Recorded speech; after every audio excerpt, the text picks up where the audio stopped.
sholat jamaah yang dalam perintahnya itu harusnya rapat, sekarang perintahnya dijarangkan. Ini yang tidak terjadi pada zaman Rasulullah. Ini juga bid'ah, namun tidak bisa dikatakan sebagai bid'ah dzalalah. Nanti kalau bid'ah dzalalah, semua orang yang saat ini menjalankan sholat jamaah dengan posisi soft direnggangkan, itu berarti sama saja mendaftarkan diri masuk neraka. Ini yang tidak benar. Assalamualaikum warahmatullahi wabarakatuh.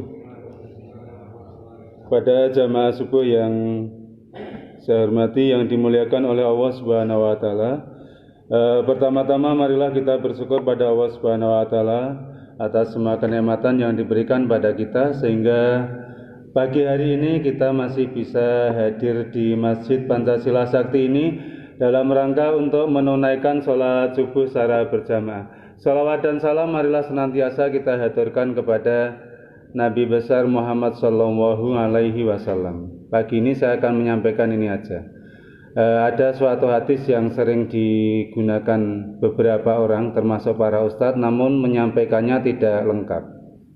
Kullu bid'atin dzalalatun wa kullu dzalalatin finnar. Semua bid'ah ini adalah sesat dan semua kesesatan itu adalah masuk neraka. Ini yang sering disampaikan oleh beberapa orang, namun itu tidak sempurna. Mengartikannya sebenarnya tidak begitu. Kullu bid'atin, segala yang bid'ah itu pada dasarnya membawa kesesatan. Dan kalau kesesatan itu pasti masuk neraka.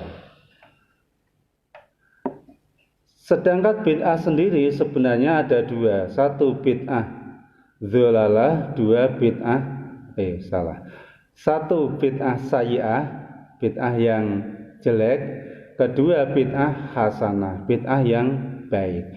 Bid'ah itu segala sesuatu yang tidak pernah dilakukan pada zamannya Rasulullah Shallallahu Alaihi Wasallam. Nah, sebenarnya hukum bid'ah itu juga sama dengan hukum ibadah. Ada sunnah, ada wajib, ada haram, ada makruh, ada mubah. Ini yang jarang orang menyampaikan. Semuanya dipukul rata. Kullu bid'atin dzalalatun wa kullu dzalalatin finnar. Semua pakainya itu. Ngartikannya mutlak pisan. Semua bid'ah mutlak sesat, semua kesesatan mutlak neraka. Ini yang salah fatal. Jadi, kalau kita hanya menggunakan itu, nanti awake dhewe ya ngantri masuk ke neraka pertama kali nang. Karena banyak sekali hal-hal yang pada zaman Rasulullah SAW tidak dianjurkan, tidak dilaksanakan, sekarang dilaksanakan.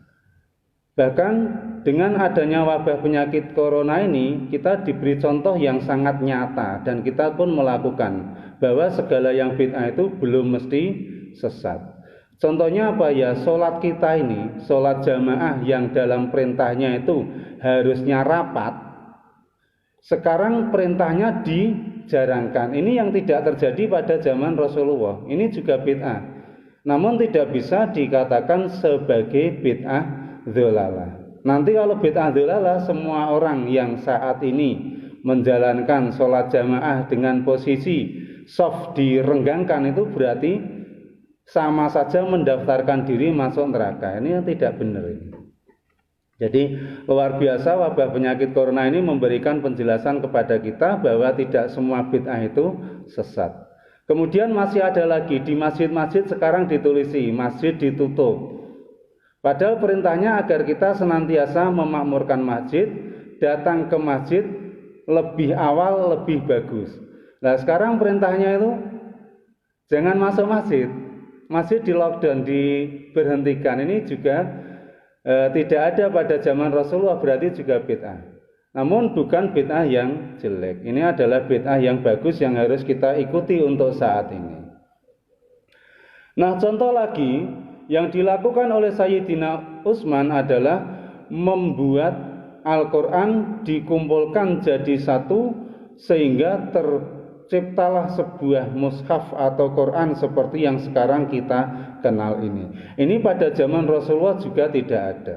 Maka Meskipun ini adalah bid'ah, maka ini juga bid'ah hasanah, bid'ah yang justru akan membawa kebaikan kepada diri kita. Nah, dicontohkan oleh Mbah Kiai Haji Hasyim Asy'ari dalam kitab Irsyadus Sari, salah satu contoh bid'ah yang sifatnya wajib bagi orang yang memiliki ilmu ke situ adalah menciptakan ilmu nahwu.